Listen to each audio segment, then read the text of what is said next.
Paano daw yumaman? Oh. Paano maging milyonaryo? Ako, sagot ko doon, pwede ka maging negosyo. Pero ako, naging milyonaryo ako hindi dahil sa negosyo.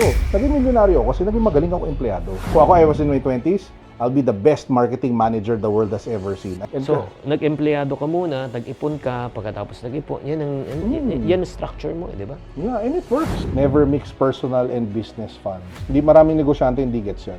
And maraming negosyo nag-fail kasi yung founder or yung nagpapatakbo, ginagawang wallet yung negosyo nila. Tipong, oy, feel ko mag-abroad, pahinga 1 million. Hindi pwedeng ganun, di ba? Hindi mo wallet yung negosyo mo. So, what's the biggest waste of money today? Coffee. Really? So, do you still feel the pressure and the fear of making big decisions? Oo naman, every day. This is Money Masters, where true stories spark real change. Okay, so, yun nga, talking about passion kanina pa into profit, no? Grabe talaga, no? Yung business model mo. No, I'm really so amazed, honestly, Carlo, on how you were able. Right now, how many companies do you have?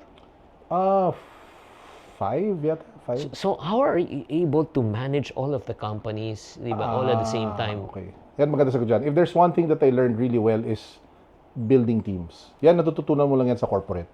Yun yung best way to learn it. Kasi when you're building your teams in corporate, kunyari, nung pagpasok ko sa TV5, ako yung unang employee ng digital.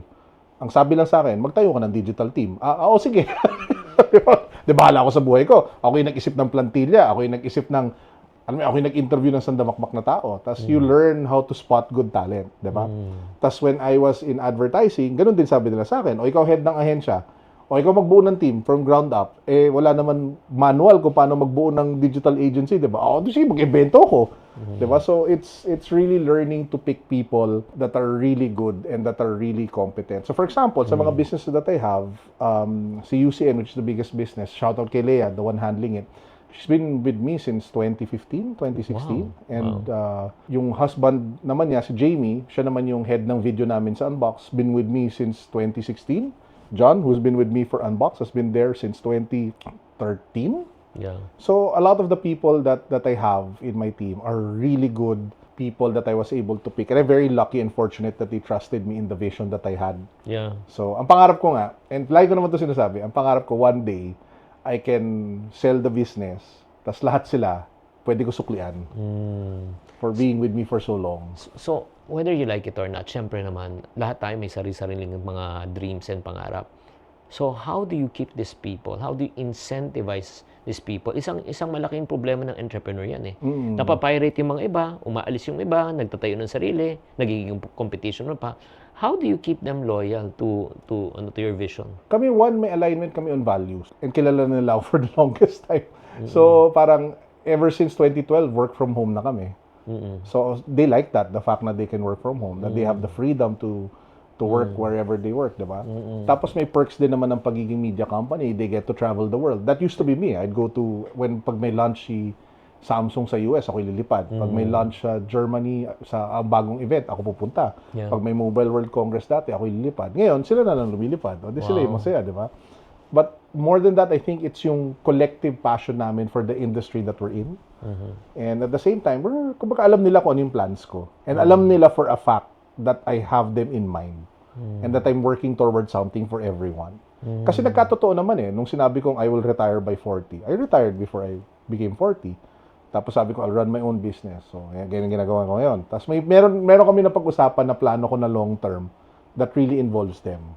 And they have faith naman that we can deliver. Yun nga eh, no? Yung parang ang kagandahan, di ba? Pagka alam ng tao na kasama sila sa journey. Oh, definitely. Kasi I wouldn't be where I would be now if it weren't for them.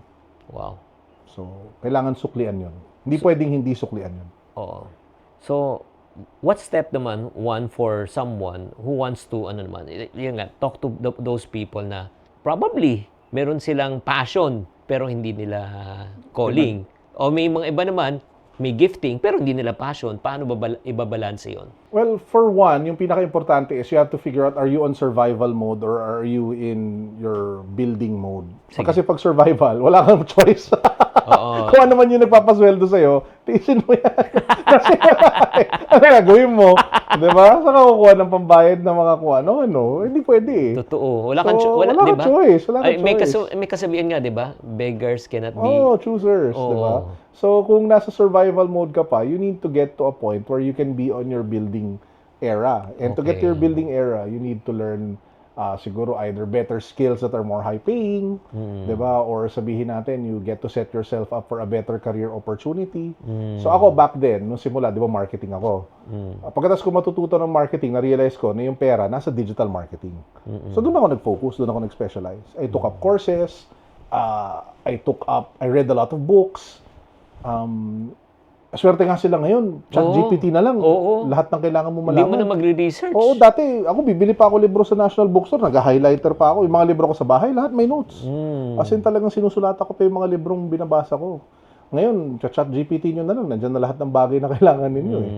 Di ba? So, ako, yun yung best way to go about it. Parang graduate from survival, learn more high-paying skills that are related to your passion, and then get on that track. So in other words, if I'm correct, no, unahin mo na yung profit muna.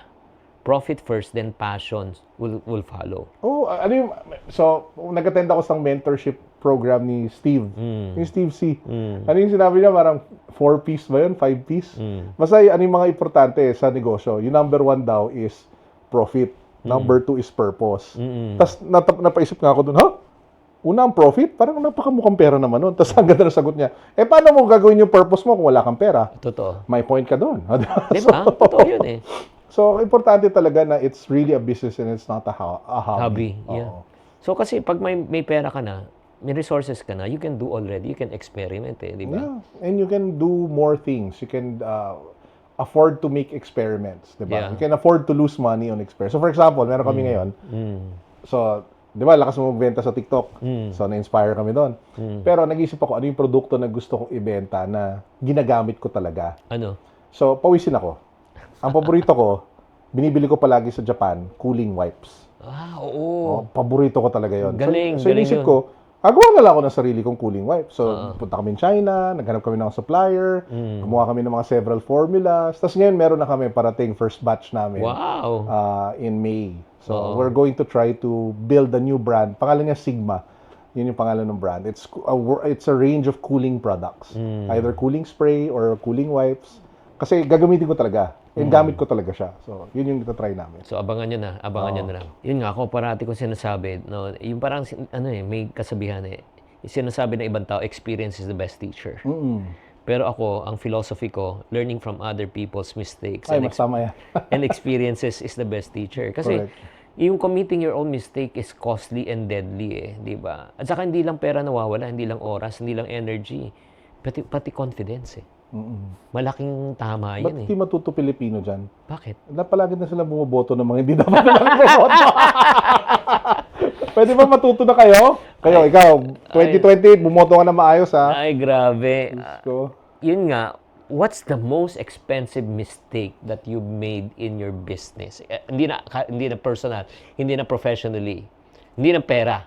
Business mistake. business mistake. I can't find like one singular na sobrang laki na nalugi ako. But there have been a lot of mistakes. Kasi we experiment a lot. So for example, parang every year, nagmi-meeting kami nung CFO ko. Tapos nagle-layout kami ng mga different types of projects na alam namin pwedeng pumalpak. Na willing kaming sumugal. Every year yon, 3 to 4 every year. Meron? Meron kami palagi ganun. So itong wipes na to, can be laki ng 80,000 ang binili ko na piraso. Pieces. Oo. So pwedeng maging sobrang lugi to. Pero feeling ko dahil relentless optimism. Kaya ko ibenta yan. Gagawa ko ng paraan. Yeah. Kung kailangan mag-TikTok live selling ako araw-araw, ubusin ko lahat yan hanggang maubos lahat yan. Diba? So, ganun din. Tapos ano pa ba yung mga ginawa namin? Nag-produce kami ng mga different websites na in the past that failed. We tried getting into motoring, that didn't work well. We tried getting into mga event space. Nagtayo ako dati ng event space, diba, sa taas ng Unbox. That didn't go well. So that was an expensive mistake. We tried doing live events, yung mga UnboxCon, which was very expensive. And madami kaming kapalpakan din doon. Pero yun nga if if you are responsible with the money that you have, alam mo kung ano yung limits ng pwede mong i-risk. So, meron ka ng ang tawag namin doon is calculated risk eh. Exactly. Di ba? Parang, well, we have the same philosophy. If I want to start something new, I would only invest the amount of money I can afford to lose. Exactly. Just in case I lose, di ba? At least, nawala lang yung pera, pero hindi naman masisira yung buong business model mo. Galing. So, yun yung parang ginagawa namin. Parang yung calculated na sugal. Okay, what system naman yung parang ang ginawa mo? Like for example, 'di ba? Ang negosyo minsan up, minsan down. 'Di ba? Anong ginagawa mo para maka-recover ka? Kunyari pagka nag-slump talagang business. So, nangyari yan sa amin several times, and the first thing that I do is to talk to my customers. Oh, really? So, for example, kasi yung mga negosyo ko B2B. Karamihan sa kanila, di ba, B2B. So, I talk to them. I tell them, what's holding you back from investing more in our talents? Di ba kasi talent agency? Or what do you guys want for us to do for Unbox to become more relevant in your business? What can we do to support you more? So, I have those conversations a lot with the customers that we have. And the insights that they give are amazing. Really? Kasi you're hearing mismo from your customers eh. And it shows them na you're sincere, na you want to improve and build a relationship with them. Kasi yun yung natutunan ko when I was working in advertising. Na at the end of the day, yung kliyente yung magsasabi. O hindi, tanongin mo yung kliyente, ba't ka pa mag-a-assume, di ba? Tanongin mo na lang yung kliyente mo, ano ba yung problema? Ano ba yung ayaw mo sa akin? Ano yung gusto mong baguhin ko sa akin para mas tumagal yung relationship natin? Kasi at the end of the day, it's a service, it's a service industry. Di ba? We have services that we offer to brands in different companies. Kasi minsan, kasi yun nga eh, yung parang, yung the fear of rejection, the fear of... Wala akong fear, no? Oh, di ba? Nagigets nyo? Exciting nga, alam mo, ito yung sinasabi ko sa salespeople namin, sobrang exciting pag nagbibigay ng no. Sabi, bakit? Kasi it's mean you're one step closer to the yes. Diba? Kasi ibig sabihin, di move on to the next, na, malay mo, yan na yung mag-yes para sa'yo. Relented optimist ka nga Diba? talaga. Ganun Okay. talaga yung mindset na tama feeling ko pagdating sa sa buhay. Kailangan mo maging optimistic. Pero alam nyo mga kapatid, no, tsaka Carlo, may mga ibang tao talagang sobrang honesty I've seen people who are really brilliant, magagaling, pero sabog. Marami rin akong kilala. Ako sabog ako, pero... Hindi, pero yun nga eh, yung parang, yung clarity the word called clarity Sa palagay mo ba, yun ba isang, sa dami ng options ngayon, lalo ng kabataan, young people, yung mga Gen Z, di ba? Millennial and Gen Z. Is that the reason why some of them cannot really find themselves? Yes, kasi and the noise of social media and just the sheer volume of what's out there. And in a way, siguro yung upbringing nila. You know what? I would love to be back in my 20s now. You know what I would do if I was in my 20s? I'd focus on being the best corporate person ever. Kasi lahat ng tao gusto na lang magnegosyo eh. Lahat ng tao gusto na lang maging Content creator. gigger tsaka content creator. Kung I was in my 20s, I'll be the best marketing manager the world has ever seen. I'd put in more time. Pag work from home, ako nasa office ako. Gagawin ko lahat ng mga ayaw ng gawin ng mga tao. Kasi alam ko, doon ako mapapansin at doon ako gagaling. Yun yung gagawin ko if I were in my 20s now. Kasi alam mo, sabi nila, ano ba yan? Paano daw yumaman? Paano maging milyonaryo? Ako, sagot ko doon, pwede ka maging negosyo. Pero ako, naging milyonaryo ako hindi dahil sa negosyo. Naging milyonaryo ako kasi naging magaling ako empleyado. Wala namang masama maging okay na empleyado eh. Diba? I earned like millions throughout my career. And feeling ko that is always a good opportunity now. And a lot of people are like shying away from it. But the reality is, napakalaking opportunity pa rin in growing your career professionally. So talking about income streams naman, how many income stream does a Carlo Ople has right now? Hi, BIR. Hindi, income streams naman, di naman amount eh. Ilan ba? Siguro mga 11 or 12. Naniniwala ka ba kailangan may multiple sources of income streams ka? Now, yes, more than ever kasi everything is prone to disruption. So, gusto mo na pag yung isa pumalya, lalo na for those living in the digital space, di ba? Malay mo, one day, sabihin ni Meta, babaan natin yung kita ninyo. Or one day, sabihin natin yung TikTok, baguhin yung algorithm, wala na ka ng benta. Hindi lang yun. Totoo so, yun. Yun na nangyari ngayon. So, you have to create multiple income streams so that you're safe and that you have a buffer. Diba? So kami, at least sa akin, I try to explore as much as I can from consulting, to yung business revenue that I have, to investments, tas more businesses. Ako sobra ako excited talaga dun sa concept ng third space as a business. Oo, yeah. Doon ako sobrang hot this year. I want to put up dance studios, I want to put up pickleball courts, I want to put up creative spaces kasi feeling ko that's something super lacking right now. Grabe. So that's what I want to focus on this year. So talking about pickleball, sa palagay mo, it's a sunrise industry yan? Oo naman. Madami pa yan. Pag sunrise ba pataas? Oo. Rise nga no? Sunset. Oo naman kasi it's an easier form of tennis Yeah. And that means that it's more accessible to a lot of people. Yes. At the same time, hirap yung mga tao makakuha ng courts parating puno. Kaya nga maganda magtayo ng pickleball court ngayon. 'Di ba? Kasi sobrang laki ng demand, sobrang baba ng supply. So there's money to be made. And at the same time, I think it's a really good business to get into kasi it's a very community building business. Kasi may Totoo. competition Oo. 'Di ba? Anytime may competition tsaka may teams, it means may community. Yeah. When there's community, it means that it's good business. Yeah. So feeling ko yung pickleball as a business, ang daming ways to level up. Pwede ka mag-offer ng streaming ng matches. Pwede kang mag-offer ng recorded matches with highlights. Yeah. Pwede kang gumawa ng ang daming creative ways to make a pickleball court very relevant and different. So for example, yung dance studio namin, how do we do that? So nag-invest kami in sprung floors. Okay. Yung sprung floors, pag sumayaw ka doon, may energy response siya para maalagaan yung Yung tuhod mo. tuhod, hindi masakit. Oo, hindi masakit. As in, ito yung ginagamit ng mga professional basketball players na court. Ganon yung flooring namin sa dance studio namin. Tapos yung sound system, professional. Yung lighting namin, ginawa namin. Kasi realize ko, marami dito magsasayaw para gumawa ng content. Nag-invest talaga kami sa professional light system na may grid, na may soft boxes. Wow. Para pag sumayaw sila doon, Ganda. okay, pwede mo nga i-rent yun kung gusto mo mag-shoot kasi ganun siya ka made for content Wow. na dance studio. So, na-excite ako in thinking of more stuff like that across different industries. Yeah, I'm really so parang amazed with what you're doing. Pero paano kung may nakikinig dito? Sige pare kay Carly, ang dami na niyang pera. Paano kung wala akong pera? Paano ko mag-start? Di mag-ipon ka. Ganun magsimula di ba? Tsaka wag mo compare yung sarili mo. Di ba your chapter 1 is different from someone else's chapter 9. Parang ganun. Kung nagsimula ka pa lang, huwag ka ma-pressure, di ba? Di ba nga ako, yung sinabi ko kanina, I started building my business acumen or at least business plan 2012. And it took me 14 years to get to where I am today. And So, nag-empleyado ka muna, nag-ipon ka, pagkatapos nag-ipon, yan ang structure mo, di ba? yeah, and it works. Alam mo yun, you work hard, you be good at something, be passionate about something, and then eventually you can translate it into a business. Oo. Okay. Let's level up our conversation right now. Nako, ang dami mo nakikitang opportunities out there sa corporate right now in the real world. But not all of them are good. Agree? So how do you decide if something is worth your time and money? Ngayon, so I have, yung sinabi ko kanina, it's the intersection of what I'm good at and what can make money. I always try to put myself there. Kasi yung strengths, alam mo yung Strengths Finder, di ba? Yung Strengths Finder is a book that tells you what your strengths are and what you're good at. Saan ka? Ako, maximizer, activator. Ay, pareho tayo. So pag may naisip tayo, di ba? Diba? Kailangan ngayon na. Oo. Hindi, kahapon. Oo, kasi gano'n, talagang hindi pwede. Nakaka-relate yung tao mo dyan.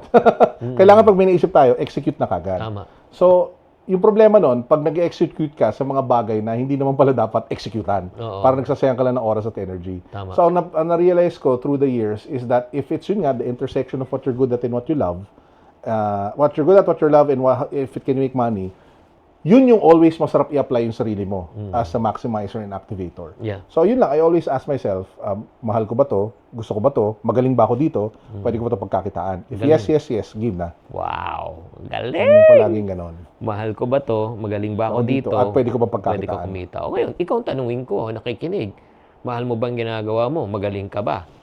Pwede ka pang kumita. Maari, mahal mo, pero hindi ka magaling. Yun ang mahirap. Oo, di ba? Mahal mo kumanta. Pero yung kanta, ayaw sa iyo. Correct. Di ba? Ako, mahal kong basketball. During that time, ang passion ko maging PBA player. Yun na lang. Nagigets nyo? So, Si Spadweb naman, sumikat. exception to the rule yun. Find something that you are good at and then find something that you love and then find something that you can really monetize. Grabe. Alam mo, itong part pa lang to can really help you to make you rich. Sana. Oo naman. So, do you have personal rules naman? Yan, teach us about your investment naman right now. Siyempre, meron ka ng resources. Ano yung rules mo pagdating sa investment? Investment rules? Ganun din eh. Parang, is it something that I really know? Is Yeah. it something... Pero ngayon, mas focus talaga ako on investing in yung trying to find people who can... Yung mga investing in companies. Parang mas doon na ako nag-lead towards. Wow. So parang, ang galing kasi nung... Na-inspire talaga ako kila Steve tsaka sa mga nababasa ko libro on how you can become a good investor. Sino And- si Steve C? Si Steve C. Oo. And learning how to invest in the founders and in the people and not just the business. So parang siguro dahil it's medyo tumatanda na rin ako kaya mas yun yung investment na tinitingnan ko. Pero sobra akong naaliw sa concept of taking a closer look at the people that you can potentially invest in versus the business na pinapatakbo nila. Totoo yun. So it's not something that it's something very new but something very exciting for me to figure out. Actually, yun ang ginagawa na rin ni Joe Mag eh. Joe Magsaysay, the founder of Potato Corner. So, parang nagiging angel investor na Correct, siya. sa mga kumpanya. Oo, not company, but he invests on people. Correct. And a recent interview that I watched and saw, yung from the School of Hard Knocks, yung sa Amerika, may isang 31-year-old na billionaire sa Dubai. 31-year-old. In 1 year, yung last year nga nila, they sold 10 billion pesos. Ay, $10 billion, sorry. $10 billion. So, tinanong sa kanya, ano siya eh, nasa Shark Tank Dubai din siya as one of the parang Oh, wow. Siya one of the judges. judges. Sabi niya, what do you look at? Sabi niya, number one, before I invest sa company, I invest at the founder. I look at the founder, kung ano yung vision niya. Diba? Doon muna, nag-invest siya sa tao. Tapos number 2, nag-invest siya sa product. And number 3, tinitignan niya kung may need yung product. Yun yung tatlo. Grabe, no? Alam mo, kung titignan mo talaga, yung negosyo talaga, simple lang eh. Marami lang pitfalls. Pero if clear ka what your values are and what you're looking for, it can be very simple. So, ito naman yung question ko, di ba? Success looks amazing on the outside eh. Pero kung mali yung foundation mo in building your success, it doesn't feel and look good in the inside. So ikaw, how do you define success? Oh, wow. How do I define success? Siguro, basta I'm personally fulfilled, I get to take care of my family, and I get to take care of my employees. Siguro yun yung pinaka number one, yung taking care of the people that matter the most. Siguro nandun yung pagiging financially astute and responsible. Pero personally for me, how I define success for myself is really getting to a point where you don't need to do business because you've earned enough and you can focus on service. Parang para sa akin yun yung penultimate success. Para sa akin. Like, if I can get to a point where I don't need to earn as much kasi I've already earned a lot. I've already established a lot of businesses that give, revenue streams. Na I can say na, okay, I want to fight for certain causes in my life. Yeah, it's about, I understand what you're saying. It's not anymore about getting or receiving. It's all about giving. Kasi parang ganito siya, Ninong eh. Parang, kunyari ako, may mga causes ako na gusto ko talagang i-champion. Like, and yung iba sobrang lofty. Like, sobrang crazy. For example, I wanna contribute somehow to fighting diabetes kasi si Mitch is diabetic. Diba? And type 1 siya since the longest time, natuturok siya ng insulin. So parang ako, nakikita ko yung life niya, parang ako, hindi ko ba kaya gawa ng paraan yan? Or sabihin natin, pag nakikita mo yung Pilipinas, diba, sobrang gulo. Parang ano ba yung pwede natin gawin para makatulong? Wala akong planong tumakbo, FYI. So, pero yung mga bagay na ganun, diba? And for you to be able kasi to champion causes like that, you need a war chest. You need some sort of capital. Yeah. So para sa akin, the first step to championing a cause or to making a meaningful, massive difference, kasi yung third strength ko is significance. Oh, So parang built-in talaga siya sa akin kung sino ko. wow. Kailangan ko ng kaperahan. Diba? Tapos from there, then you can, para sa akin, if I get to a point where I can pick causes that I want to champion, and I can afford to champion those causes, that would be success for me. May kasabihan daw, the bigger you are, the harder you fall. Or pag nadadapa ako, nanginginig eh. I'm not referring, not literally. Hindi, pero ano yan eh, kasi kung kaunti lang yung puhunan mo, pag nawala, kaunti nang mawawala. Pag malaking puhunan mo, malaki mawawala. So do you still feel the pressure and the fear of making big decisions? Oo naman, every day. Kasi while, alam mo yun, lalo-lalo na kasi we're technically still a startup, like yung negosyo ko. I mean, yung valuation namin, we had it assessed recently, parang it's like at 200, 300 million peso company. So technically startup pa rin naman yun, di ba? So marami pa, there's still a long way to go and there's still so much growth that can happen. So ako, I have dreams of expanding across Southeast Asia. I want to put up Unbox in Vietnam, in Indonesia, in Malaysia. Wow. So yun yung mga pangarap, di ba? Na hopefully I get to work on within the next 2 to 3 years. So malayo pa yung lalakbayin. So how do you manage that mentally? Well, one is to surround yourself with people who can help you and surround yourself with a team that can execute and believe in that vision. So I feel like naman I have a really good team right now. I mean, we can still add, obviously. Pero I think what's missing is yung mas senior level of advisors and people around me that can help me get to where I want to go. Wow. So, quick, rapid fire lang to, mga short answer lang to. G. One habit that changed your financial life. One habit that changed my financial life? Learning to make my money work for me. Wow. One skill people should learn to increase their income. Soft skills. Oh my God. Soft skills. Sige. Yung communicating and talking to people. Lahat ng tao ngayon mahihain eh. Yung tipong kaya mong lumapit sa isang tao tapos pitch your service or business in a very convincing way. Hindi yung puro app lang tsaka email. 'Di ba? Tapos ngayon lahat Zoom call. Wala na yung art of yung going into a boardroom, pitching, winning a client. Sobrang enjoy ako nung when I was in advertising. Yung pitching process, I live for the pitching process.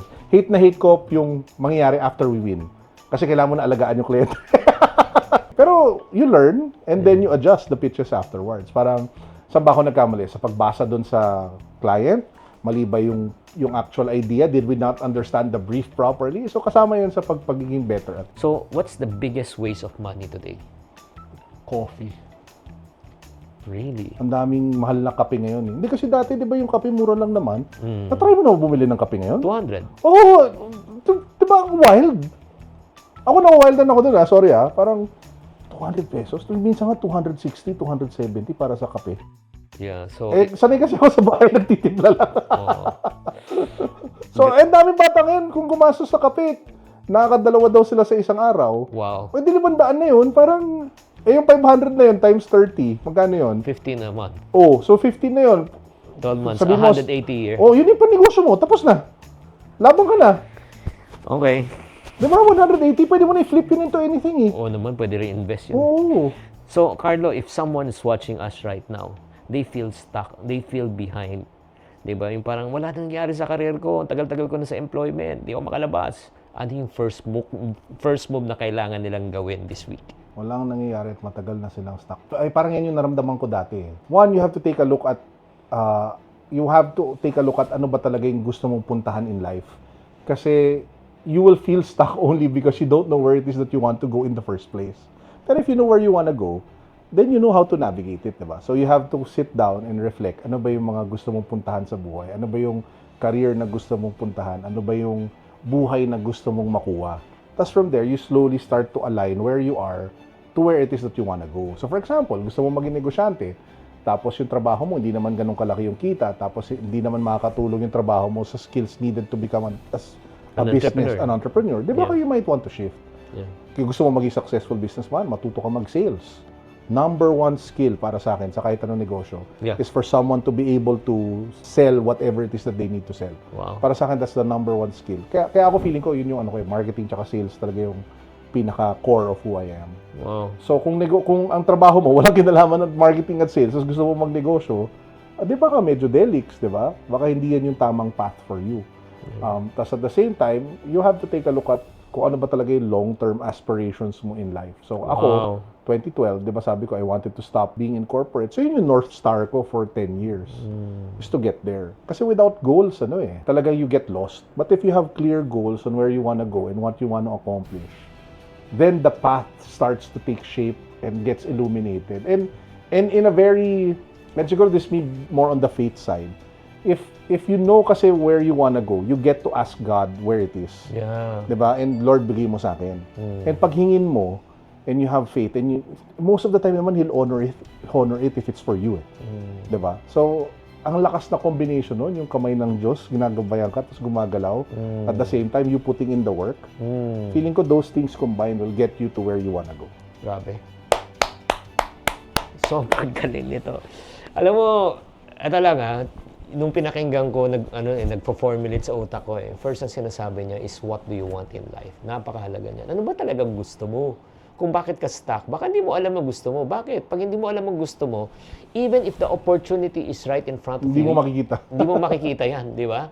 Number 2, where do you want to go? Di ba? Saan ba? Saan ka pa talaga papunta? And then, next is, how are you going to get there? Yun sinabi mo di ba? Correct. Alam mo ba kung paano? And then the important question yung sinabi niya, why do you want it? Yung sa kanya, di ba? Kasi nga, ultimately, he wants to have freedom. You want to have... Freedom and service. Yes. Di ba? So, alamin mo yan. You know the what, where, how, and why. Kung masagot mo tong 4 na question, you will be unstuck. Amen. So, naks naman. So, right now, i-challenge natin naman si, mag-ipon. Hindi naman na kailangan mag-ipon Kailangan, lahat ng tao kailangan mag-ipon.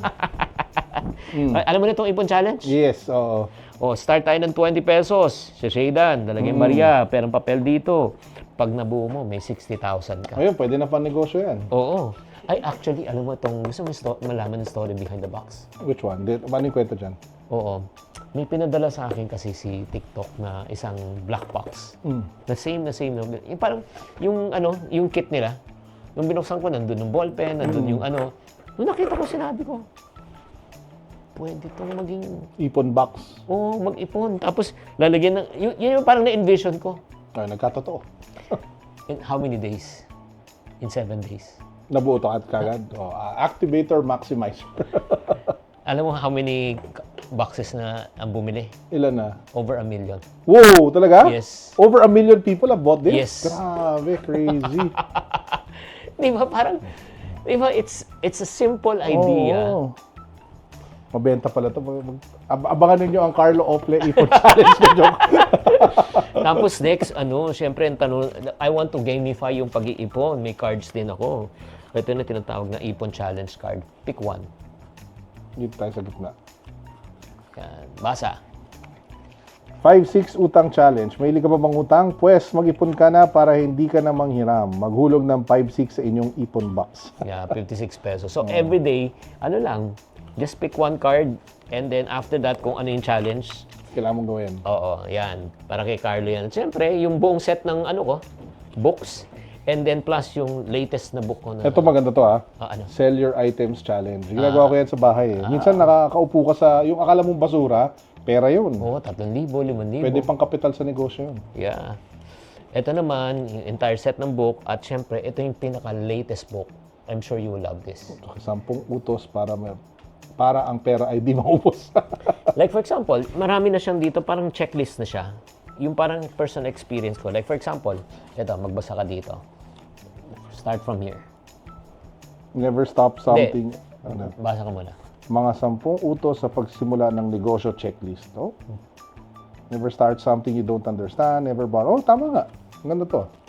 So, lahat yan, 10 utos bago ka magpautang, 10 utos bago ka bumili, 10 utos bago ka mag-invest. Ito number 6, sobrang importante. Ano yan? Never mix personal and business funds. Yeah. Hindi maraming negosyante hindi gets yan. And maraming negosyo nagfi-fail kasi yung founder or yung nagpapatakbo, ginagawang wallet yung negosyo nila. Maling-mali yun. Di ba may sweldo ka sa sarili mong company? Yun yung pera mo. Oo. Or kung magdi-dividends ka, dividends, diba? Ako rin may sweldo rin. Hindi pwede yung tipong, feel ko mag-abroad, pahinga 1 million. Hindi pwedeng ganun, diba? Hindi mo wallet yung negosyo mo. So, Carlo, if they want to reach out to you, how they get in touch with you? Carlo Ople on Facebook and Instagram and TikTok. So, nandun lang naman. There you have it, mga kapatid, no? So, money mastery is not about chance. It's not about, being swerte. It's decision. You start making the small wins muna. And the small wins will turn to medium wins. And the medium wins will turn to big wins. Amen. Sana naman may natutunan kayo. At kung ano natutunan nyo, pakitype na lang sa comment section. Don't forget to follow also si Carlo Ople sa kanyang YouTube channel, TikTok channel, Facebook channel, LinkedIn. Kasama na rin po siya. Maraming salamat. Tatandaan, tamang karunungan, tamang disiplina po ang susi sa pagyaman. Ang hindi ko makalimutan yung nakulong ako. Parang yung respeto ng tao, nagbe-base sila kung ano ang estado mo sa buhay. Mababa ang tingin. Yes, mababa talaga. Kasi pag walang-wala ka, nadja-judge ka Naku, alam mo, yung first time na makahawak ko ng pera, iba yung feeling Parang mabibili mo na yung buong mundo, buong mundo. invested into mining industries. Ay, kapatay na. Magkano ang nawala? I invested 100 million. Nalugi ako siguro ng mga 30 million doon. Ano yung biggest mistake na nagawa mo sa business na natutunan mo? Biggest. Yung overexpansion. Ano yung paniniwala na kailangan mong baguhin at i-let go para magkaroon ka ng ganung klaseng action? So, kailangan lang i-let go minsan yung mga negative feedback ng mga tao.